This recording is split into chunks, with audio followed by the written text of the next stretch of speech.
welcome to Lynsey. So come on up. Lovely to meet you, Lynsey. How are you looking? Beautiful. Right, have a little seat. Basically Lynsey oversees Carlsberg's brand development, and also joining her on stage is Catriona, or Cat Morgan. Come on up there, Cat, one of our own as well. You spent a long time. Oh, go on then. We have the walk-on music.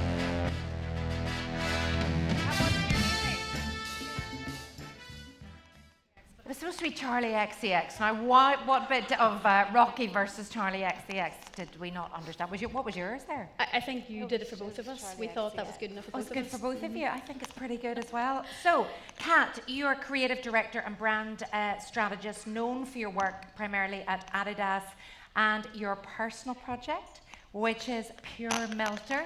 Yes. Fabulous indeed. name. Yeah. You're both originally from NI. You're based in gorgeous Copenhagen now, Yes. where Carlsberg is. Lynsey. Yes. What's it like living there? Nowhere near as much crack as Northern Ireland. Is that right? Lovely, beautiful, great beer, obviously. But yeah, there's no place like home. It's so lovely to be back here. Always. How long are you getting back for? Just a few days, 3 days. 3 days, yeah. lovely. Well, it's great to have you here. Thank And Kat, you have returned some time ago after a long period in Germany. Is that correct? That's correct. And how was Germany? Germany was nice. Yes, I'm now residing in exotic Armagh, so in exotic. just Armagh. as nice as Germany and much better crack. Way But better. the fact is, you're both from Northern Ireland, so we just think it's incredible that two of our own have gone on to work creatively with such recognised brands. You've both built these incredible global careers, but I'd love to know the backstory with each of you. How did it all begin? Well, Lynsey, you start. I start, no pressure there at all. Well, yeah, grew up in Portadown. Anybody from Portadown in the house? Oh, There we go. 3, lovely to meet you. But yeah, grew up here and actually started my career in Northern Ireland. So worked for Forest Feast, Kestrel Foods. Do you know that brand? Delicious, very healthy, nutritious snacks. Started there, and went to university in Northern Ireland, and started here. Had an incredible first boss. She was called Lorraine Hall. Sadly, she passed away very young, but she was the owner and founder of Forest Feast, the brand. I told her husband, sort of just shortly after she died, I admired her and was terrified of her in equal measure. Sort of trembling, sort of 22-year-old straight out of university. But she was just an incredible tutor and mentor for me, and really toughened me up, I think, to go on then and survive in the next roles. So after working in Forest Feast, I then moved over to London to work for Gallo, the wine company. So, again, 24 years old and Living the dream. living the dream. A big fan of rosé wine. Obviously, my student years in Belfast, that was basically fueling my nights out. So Have you progressed any? Has your palate changed? I'd say I'd moved on a wee tiny bit from the Grenache and the Zinfandel, but still partial to a little glass of rosé every once in a while. So that was really it. Does that give you enough? I think that is Okay. absolutely gorgeous. And Kat, what about you? What first drew you to this type of career? I mean, I would love to sit here and say this is always what I wanted to do, and I knew from a really young age, because that's just not the case. And I definitely had a bit of a non-traditional route to get there. Tried a few courses at uni that didn't really work out, left those. And then I was very, very lucky to apply for a job at Mammoth in Belfast, which is a great agency. I don't know if anyone here has Anybody worked in with from Mammoth? Yep. Yes, They're there we go. awesome. Hey. And I was very, very privileged to get my first job at Mammoth, which was a receptionist job. And I knew, okay, yes, this is what I want to do. I love the energy of a creative studio, all these cool, bright people coming together to solve problems. So I kind of thought, yes, this is the industry I want to be in. And that's what really drew me to it. And how did you get to Adidas then? Was that through a Mammoth? So no, I actually took a step over to Australia and worked in other studios there. Worked for a very bespoke branding agency, quite an old school advertising agency. I think their clients were caravans and orthopedic shoes. So that I Don't really, knock them. No, and I learnt my trade working on catalogues and things like that. And I just happened to see a job posting for Adidas. Adidas was one of my dream brands. I think we all remember the TV ads like House Party, and it was Missy Elliott era. I just thought one day I'll work for the agency that has them as a client. So I saw the job, and it was internal creative studio, Adidas. I thought I'll apply, who knows. Applied in October and was standing in the snow in Berlin by January going, oh, I live in Germany now. So very happy that it happened. And what was it like, day to day? Everybody has to get up in the morning and they put in their work day and they go to bed at night. But what was it like whenever you got to work for Adidas? So I think it is a cliche to say every day is different, because actually in big company, there is a predictable flow. So we're working on maybe 4 seasons at the same time. So you roughly know what's going on. Like you're hard executing on the season that's about to launch, or you're in a dream phase of the season that you're about to kick off. So it can be predictable, but Lynsey will probably agree, in big corporations, when change does happen, it can be very disruptive and unexpected, and that can be for positive reasons or negative reasons. I was only 2 days in to my role at Adidas, and I actually had joined to look after just tennis. So creative direction, tennis, beautiful, right? Palm Springs, small team. I only had 2 designers, easy. It's going to be great. And after a day, I was pulled aside and said, okay, well, you're not doing tennis now.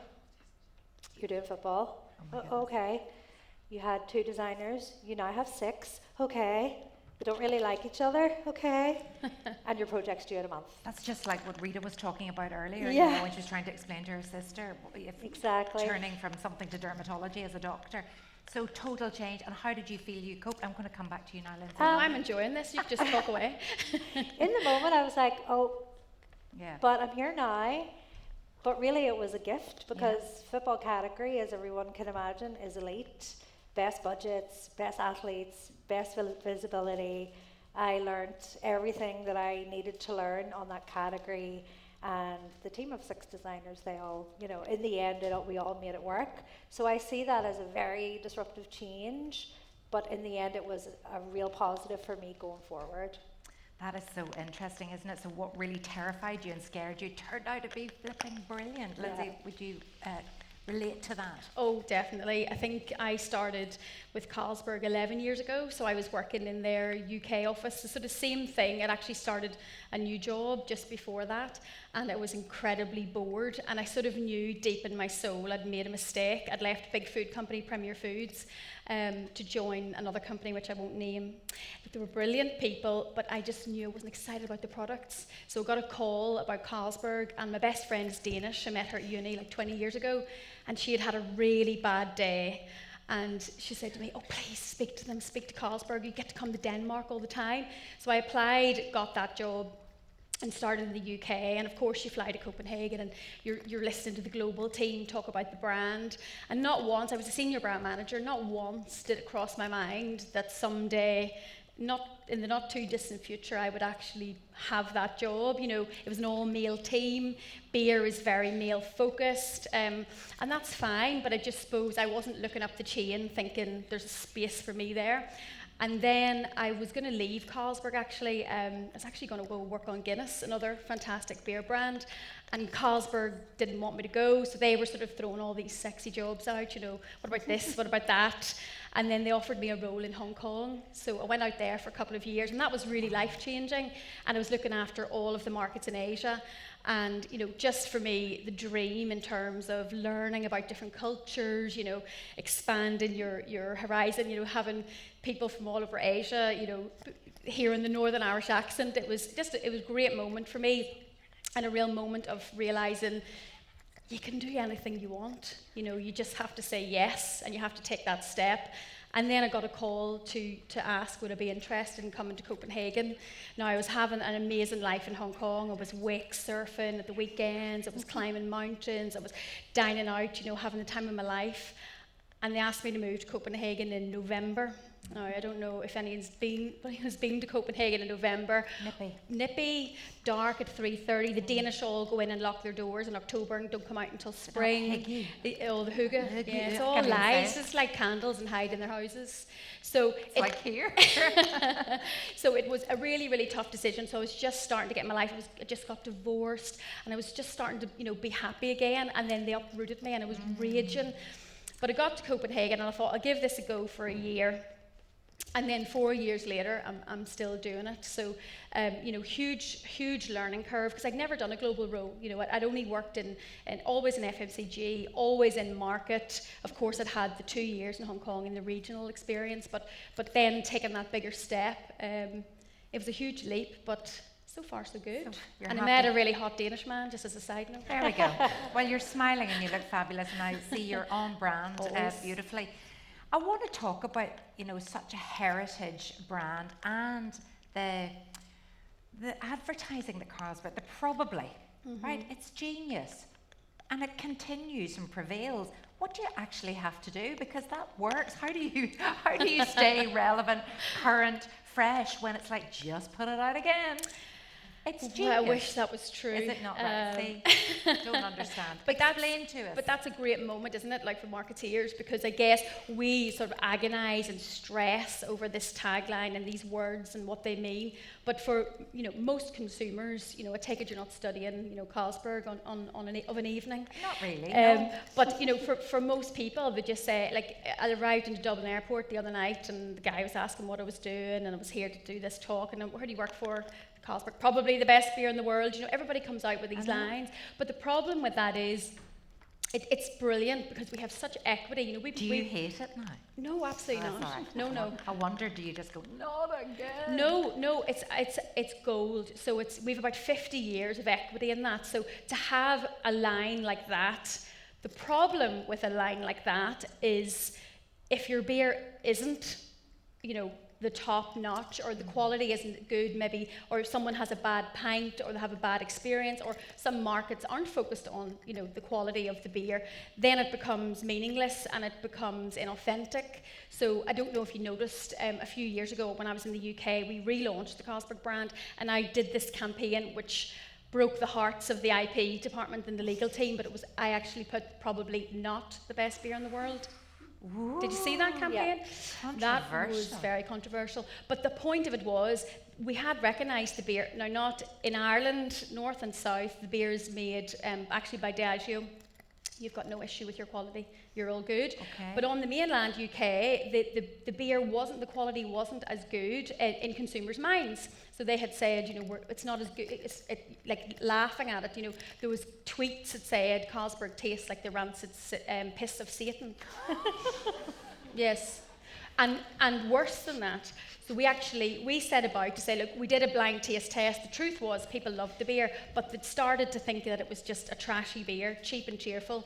So long story short, we actually re-engineered the recipe because we had to go back and convince people this beer was worth drinking. And people at Carlsberg are obsessed about the quality of beer.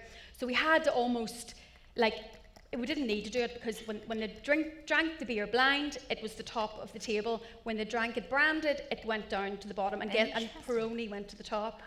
Peroni, when they don't know what they're drinking, went to the bottom of the list. Nothing against Peroni, but that was just the truth of the research. So it's a blessing and a curse, but mostly it's a blessing. So how did it probably not work? It was brilliant because we came out, hands up, it was 2019, it was a great, not many brands then were sort of telling the truth or opening the door, lifting the bonnet, all these sort of expressions now.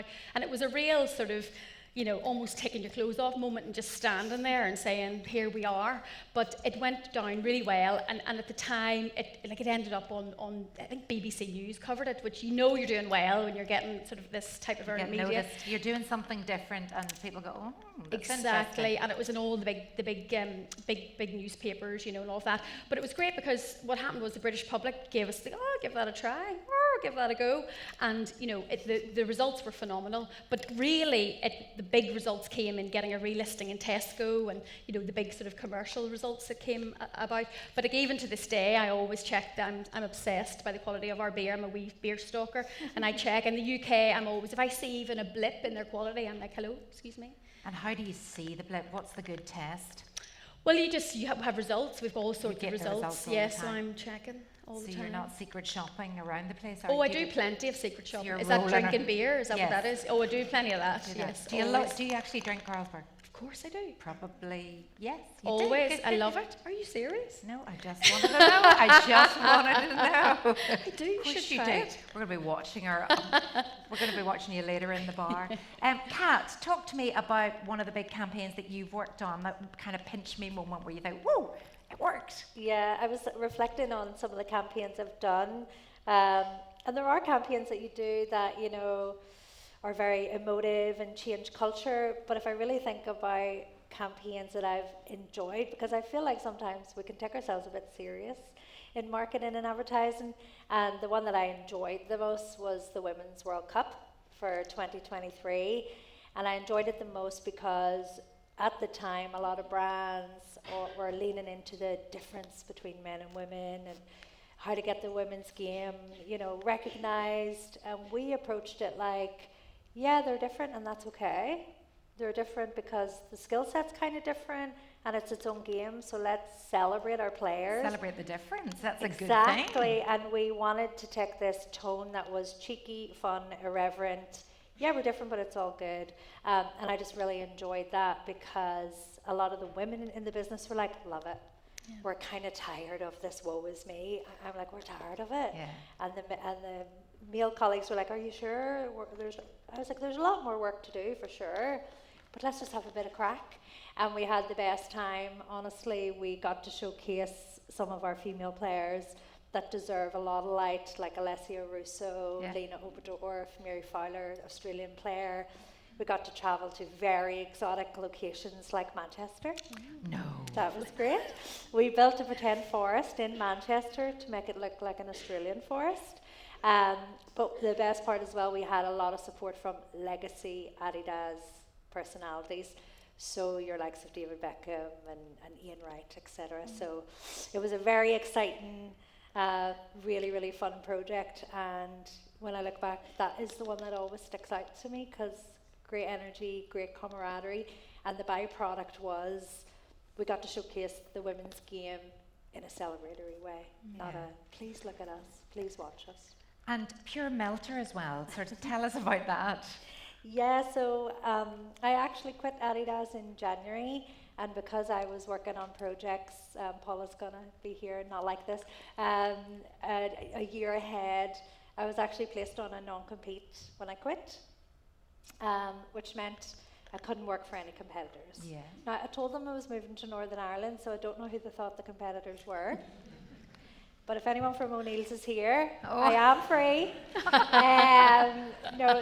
So I had time and I had space, which I felt so lucky to have, to realise an art project that I had that I'd been working on for the year prior, where I had worked a lot with the look and feel of football, soccer, a lot with teams that were defining culture in sport and culture in soccer. I'm saying soccer because just for the differentiation, I know it's football. And I started to think, why is nobody doing this for Gaelic? I mean, we have such a vibrant Gaelic football community. Yeah. It's our national sport. 80,000 people go watch the matches. Why does it not have this cultural lens?